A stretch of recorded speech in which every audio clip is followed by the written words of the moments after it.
get twisted because some people get elected and they think they become gods. And then they mess up stuff. Well, I'm not trying to mess up stuff. I'm just trying to do God's will. And God has elected me to represent the 12th district and serve the neighbors of Baychester, Co-op City, Edenwall, Wakefield, Olinville, Gun Hill, Eastchester, and Northeastern section part of the Bronx. So does anybody live in any of those neighborhoods? Raise your hand if you live in any of those neighborhoods. All right, so we're doing the right thing.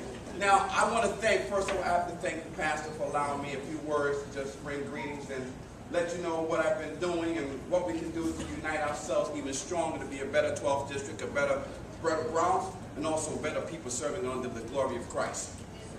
Also, I have to give a shout out to Paula McCullum, who I've always been working with when I was an organizer for 1199 SCIU and doing a lot of health stuff. So, thank you, Miss Paula McCullum.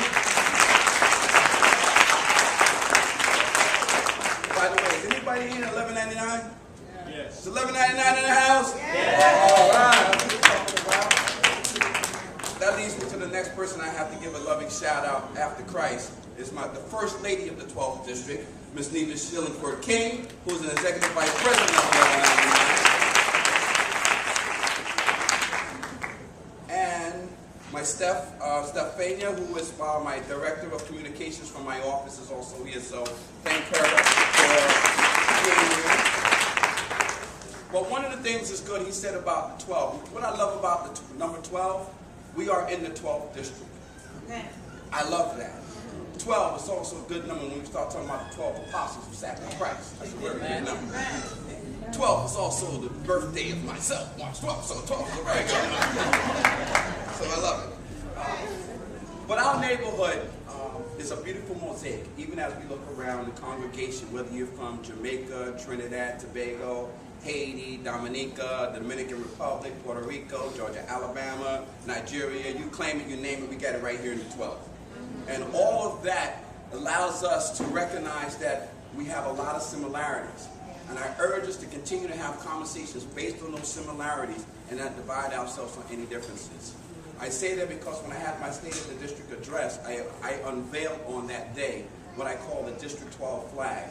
And one umbrella that we all fly in, because we know on any given Independence Day, we have all kinds of different flags and colors floating around our neighborhoods.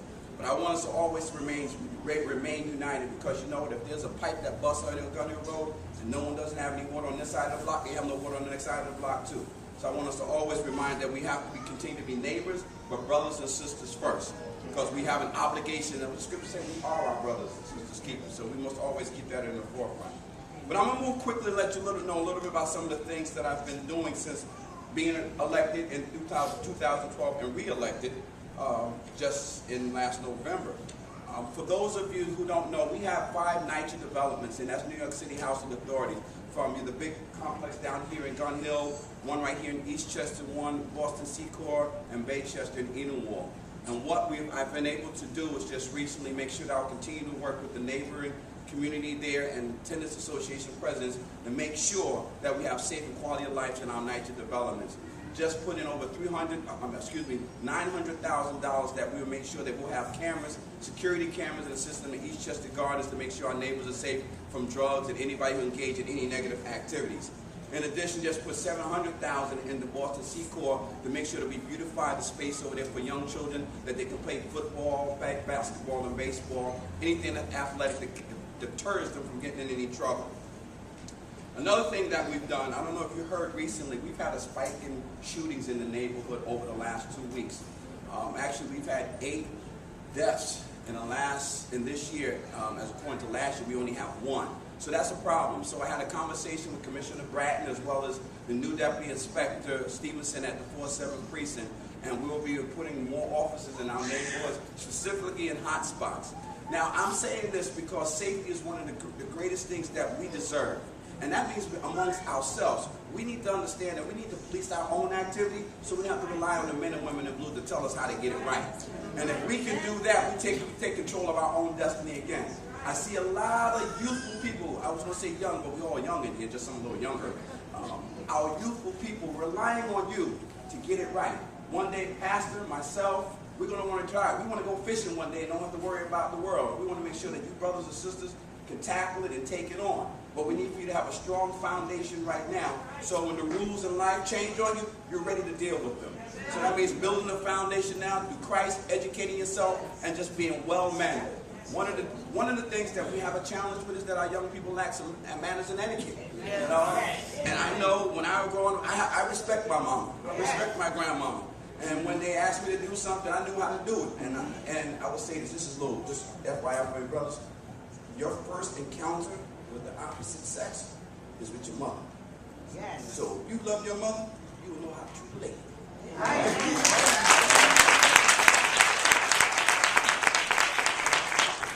Amen. Amen. And for our young ladies out there, if a brother can't pull up his pants, I tell you what, why don't you just leave it?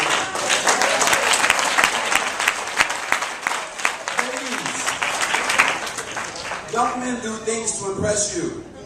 Have some standards. Have some standards. And because brothers, once you lift up your mind, your parents definitely will follow. So we need to make sure that our brothers get it right. No young lady wants to follow. What does it say? Christ is the head of man and man is the head of woman. But you know what? No sister wants to be let off a cliff. So I'm saying to you brothers, let's get it right. Let's just get it right. One of the things that I've also accomplished, I have a youth program, the Bronx Youth Empowerment Program. And one of the things that we've done is called Connections, which allows us to meet with NYPD on a monthly basis to understand policing techniques. And this way, when you encounter NYPD, you know how to follow the rules. You're able to say hello to an officer, the officer's going to say hello to you, and you end up getting that mutual respect. Again, it goes back to accountability. If you want someone to treat you well, you have to treat them the way you want to be treated. You can't walk around acting like a buffoon and think you're going to get the love that you think you deserve. So I'm asking us to show each other love each and every day so it comes back in return. Can we do that? I think we can do that. One of the things I am proud to say when it comes to funding and funding in the neighborhood, when it comes to education, and education is all the way from pre-K to Mama K. Let's get it right now. So we want to make sure that all our children in the district have an opportunity for universal pre-K. I'm proud of the mayor's decision to tackle on this decision. Now, before he became the mayor, he was the public advocate. And I had a number of conversations with him about how to get it right. The root, if you want to destroy any living entity, you go after their young. And what the society has done, they've neglected our young people for so long. Now we're trying to wonder why our young men behave the way they do, and our things that come out of our young girls' mouth are like, ugh. But that's because we've neglected them for so long. But I'm glad to say that as of fiscal year 2014, I've been able to allocate $2.6 million to education just for this neighborhood, for computers and books, and making sure that our young people have better opportunities. In addition, $284,000 for after-school programs, and another $164,000 to the Division of Youth and Family Services. And one of the things that I'm really proud of,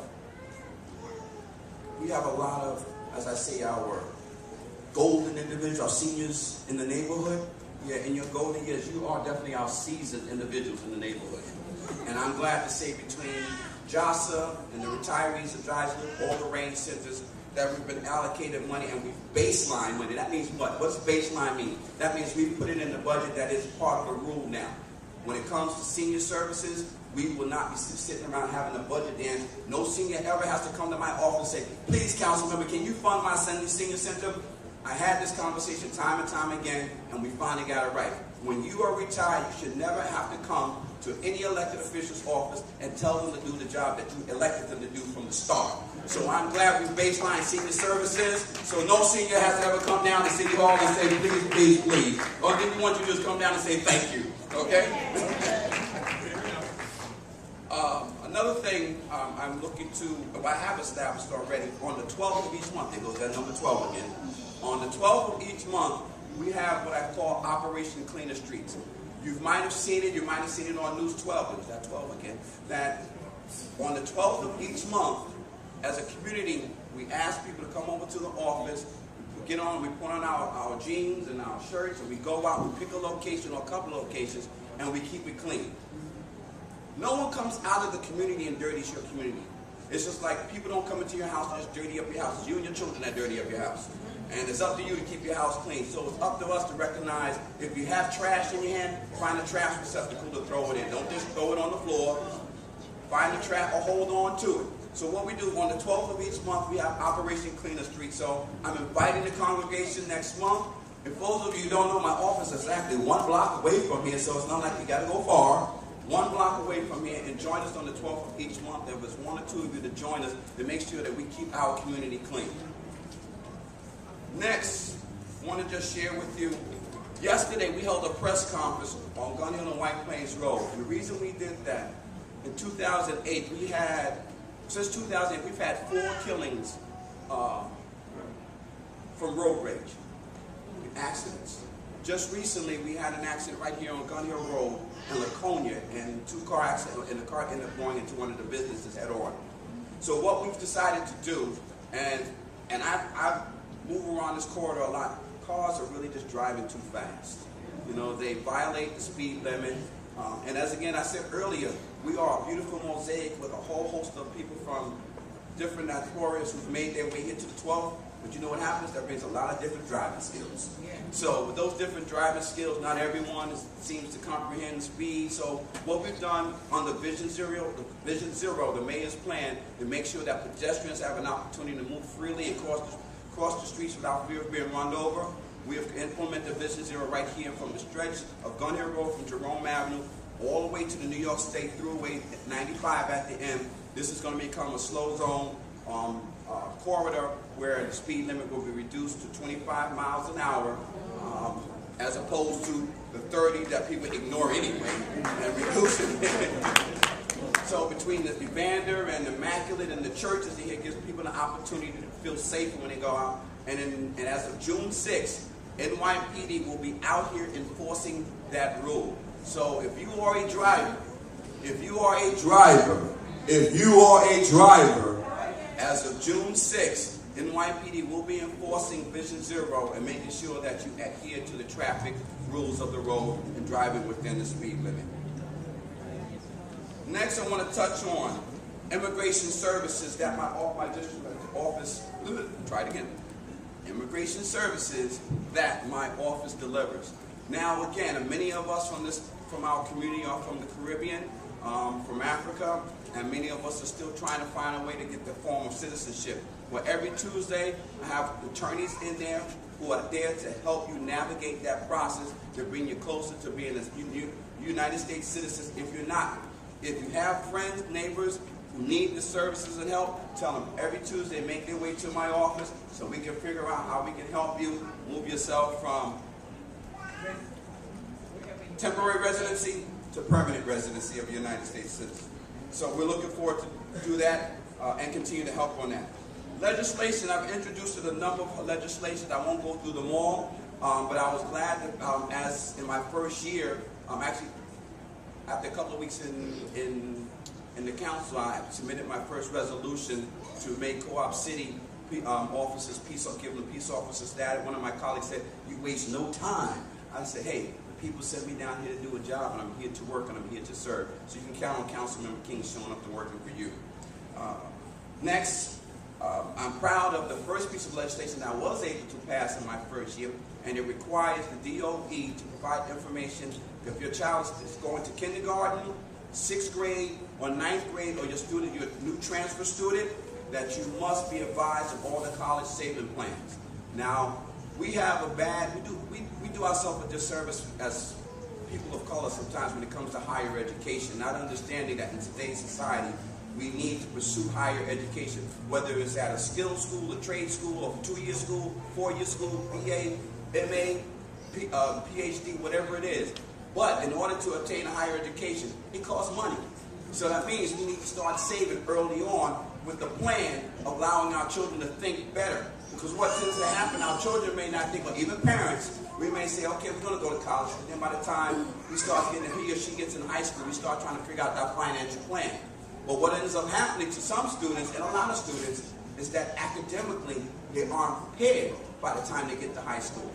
So if you're in elementary school, and you know that every week that mom and dad is saving money, or you got to take some of your allowance for college, you know what, you're going to be a little bit more mindful when you go into school to make sure your grades are okay. So by the time you get to high school and someone says, hey, here's a grant, but you got to be a B student, you look around and say, I'm not a B student. because when I was in elementary school and junior high school, I didn't think it was that important. Because you can't get 17 A's in high school and think you're going to be all of a sudden and bring your GPA up. So for all my young people in the room, make sure when you go to school, your only job when you go into a classroom is to learn. Not to make friends and joke around, but to learn. Yeah, I'm looking at you, Sister Girl. And as I start wrapping up, I'm proud to tell you that the Speaker of the City of New York thought highly enough of me to ask me to be part of our budget and negotiating team. And when we sit down after the mayor's just given us his executive budget, that we sit back and we analyze it and we send back a response. And one of the things that I've been very, very adamant and supporting, youth, I get it, when it comes to our youth, they are our future. So what I've done, I have advocated yesterday at the budget hearing that we had with the Division of Youth and Community Services, is letting them know the mayor's office had put $8.3 million back into the budget to make sure that last year's youth who wanted to work for Summer Youth Employment Program were able to continue to work at the same level. That's a good thing. But there's always a but. We had this year over 130,000 applications. Last year was about 137,000 applications, but only 37,000 youth got hired. That's pretty much talking about 31% of the people got, 30% of the children got hired. Now, I don't know about you, other than baseball, 3 out of 10 is horrible in any other school. So we're talking about 70% of our children who wanted a job last summer couldn't get a job. So we didn't do anything really to increase that funding to bring more children to get hired.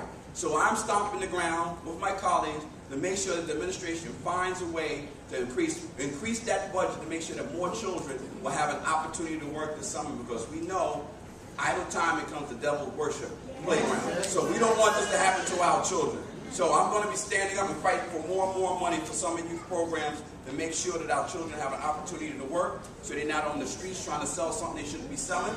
And if they have, then we're going to figure out how do we take those entrepreneurial skills that they have and turn them into something that's positive for the community. So 2 more things that I have created is the formation of the 2 district roundtables. That means that a labor roundtable where I'll be meeting with some of our neighbors who are from different parts of labor organizations to sit with me to discuss about quality issues within the labor forum, to make sure that I'm on the right page when I'm downtown, having the right conversation when it comes to the everyday working man and working woman. And secondly, a 12th district education committee between principals and educators and parents, sit down and know what's happening in the classroom. A lot of us sit outside, advocates, but if you're not really in the classroom to know what Malik is going through, or Sister Jade is experiencing, it's hard to try to make sure you have that real connection. So we want to make sure that we're connected with what's going on in the classrooms so we can have the right conversations, funding, and services for all our youth. And finally, the last thing on my 12-point plan was community accountability. No longer will be the time that you elect someone and then walk away from them and you complain about them all 7 days or 6 days, because we take the 7th day for rest, all 6 days of the week, complaining about them not doing this, not doing that. Each and every one of us has a responsibility to do something differently to improve this neighborhood. That means whether you show up to a community board meeting, a CEC meeting, community education council meeting, or a precinct meeting, police precinct meeting, or just hold your own meeting for a meeting to increase something that's happening in the community. But we have to get out of our small box that we think is the end-all or be-all in order for us to be successful as a community. So I'm asking you today to join me. When you get a flyer, you get an email. If you don't know what's going on, find out what's going on. Not every piece of information is going to be laid at your door. You're going to have to go out and do some research yourself. You're going to have to go to the community board and find out. My office is 1 block away. How many of you in this congregation right now have stopped by my office? Raise your hand.